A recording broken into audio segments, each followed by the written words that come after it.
આ શું પકાવ્યું છે આજે ઘરે? અરે યાર મેં તને કેટલી વાર કીધું કે મને ભાવતું નથી. આ મારા રોટલા તો આજ રહેવા દે છે. અત્યારે બપોરના રોટલા નહીં ઘડતી, હું આ બાજુમાં જમી લઉં. તારા જ્યારે હોય ત્યારે ધાંધિયા જોઈએ, આવું રાંધવાનું હોય યાર. ઈ ને એ મને રીંગણા નથી ભાવતો તો રીંગણા રીંગણા રીંગણા. ચાલો આજે હું બીજી જગ્યાએ જમી આવું. આ નહીં ઘડતી મારા રોટલા. હલો બેરો, જય સોમનાથ. તો આજે આપણે જમવાના છે શિવસાગર લોજમાં, જે જીએસએલ કાકરા ગેટની બાજુમાં આવેલ છે. તો ફાઇનલી આપણે કેતનભાઈની લોજમાં આવી ગયા છે. અરે કેતનભાઈ શું પકાવ્યું છે? મસ્ત સુગંધ આવે છે. લાવ જોઈ આવું. ચાલો જો હું જોઈ લઉં છું.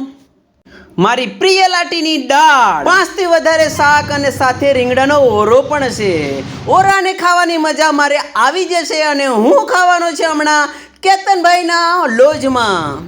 ખરેખર મજા આવી જશે મને પણ. તો જો તમારે પણ જમવું હોય તો આવી જાઓ આપણા શિવસાગર લોજમાં, જે કાકરા ગેટ જેસલ ફેક્ટરીની બાજુમાં આવેલું છે. જરૂરથી આવજો. ત્યાં સુધી જય સોમનાથ.